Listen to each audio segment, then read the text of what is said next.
তো নমস্কার বন্ধুরা, আশা করি সবাই ভালো আছেন। তো বন্ধুরা, এখন আমি যে বিষয়টা নিয়ে কথা বলবো তো সেটা হলো শ্রীমান ভার্সেস শ্রীমতী। শ্রীমান ভার্সেস শ্রীমতী এই সিনেমাটাকে নিয়ে কথা হলো, যেখানে অভিনয় করেছেন মিঠুন চক্রবর্তী, অঞ্জন দত্ত, অঞ্জনা বসু, সত্যম ভট্টাচার্য, তারপরে রোশনি ভট্টাচার্য, তারপরে রয়েছে বিশ্বনাথ বসু, তারপর আরও অনেকে রয়েছে, মধুমিতা, পরমব্রত চট্টোপাধ্যায়। তো সিনেমাটা একটা বিরাট বড় হিউজ কাস্টিং নিয়ে তৈরি। তো সিনেমাটা লাগলো কেমন? দেখুন, আমি পরিষ্কার একটা অনেস্টিতে কথা বলছি, সিনেমাটা আমি মিঠুন চক্রবর্তীর বিরাট বড় একজন ফ্যান, বিরাট ফ্যান। তো তারপরেও বলছি, সিনেমাটা আমার কাছে একটা এভারেজ সিনেমা লেগেছে। সিনেমাটা ভালো হতে পারতো, বাট সিনেমার এমন কিছু জিনিস রয়েছে যেগুলোকে বারবার রিপিট করার ফলে সেগুলো কোথাও না ইরিটেটিং লাগে, প্রচণ্ড বিরক্তিকর লাগতে শুরু করে। সিনেমাটার গল্প, যে কনসেপ্ট, যে আইডিয়াটা, সেটা যথেষ্ট ভালো ছিল। বাট সিনেমাটার ভালো চলে, কমেডিটাও দুর্দান্তভাবে ওয়ার্ক করে, বাট ছবিটা সেকেন্ড হাফের পর কিন্তু প্রচণ্ড স্লো হয়ে যায়, প্রচণ্ড উল্টো। মানে ছবিটা থেকে অনেক কিছু জিনিস এমন সিন রয়েছে যেগুলো কিন্তু ছবিটার যে মেন যে প্লট সেখান থেকে কিন্তু বেরিয়ে চলে যায়। ফলে সিনেমাটা কিন্তু যতটা ভালোভাবে এগোচ্ছিলো ততটা কিন্তু ভালোভাবে ধরে রাখতে পারে না, এবং লাস্টে যদি ক্লাইম্যাক্স তোলে সেটা বেশ ভালো। তো শুরুতে আমি সিনেমার গল্পটা ছোট্ট করে বলি। তো দেখা যাচ্ছে একজন বয়স্ক দম্পতি, যাদের মধ্যে 27 বছর ধরে একটা ডিভোর্সের কেস চলছে, এবং দেখা যাচ্ছে যে তারা 27 বছরের ডিভোর্স কেসের মধ্যে তারা যখন চলে গেছে, সেই সময় মিঠুন চক্রবর্তীর ক্যারেক্টারটা কখনোই চায় না যে তার স্ত্রী তাকে ছেড়ে চলে যায়, বাট তার স্ত্রী তাকেও ছাড়তে চায় না, বাট তার যে বন্ধু হচ্ছে, যে বন্ধু ক্যারেক্টারটা প্লে করেছে অঞ্জন দত্ত, তাকে সে ভালোবেসে ফেলে। এটা নিয়ে হচ্ছে সিনেমা। এবং শেষ পর্যন্ত তাদের এই দম্পতির জীবনকে কিভাবে পরমব্রত চট্টোপাধ্যায় বা আর তার সাথে যে রয়েছে সে কিভাবে আটকায়, সেটা নিয়ে হচ্ছে সিনেমা, যেটা শ্রীমান ভার্সেস শ্রীমতী।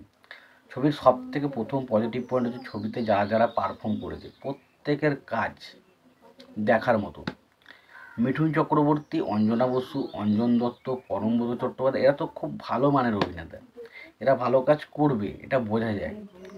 বাট বিশ্বনাথ বসু, মধুমিতা সরকার বা যারা আরও রয়েছে, রোশনি, তাদের কাজও দেখবেন, আপনি জাস্ট চোখ সরাতে পারবেন না, এত সুন্দর ইমোশনাল পয়েন্ট যে জায়গাগুলো আসে, ব্যাপক অভিনয়। এবং মিঠুন চক্রবর্তী ইমোশনাল পয়েন্টে জাস্ট আউটস্ট্যান্ডিং অভিনয় করেছে, আউটস্ট্যান্ডিং।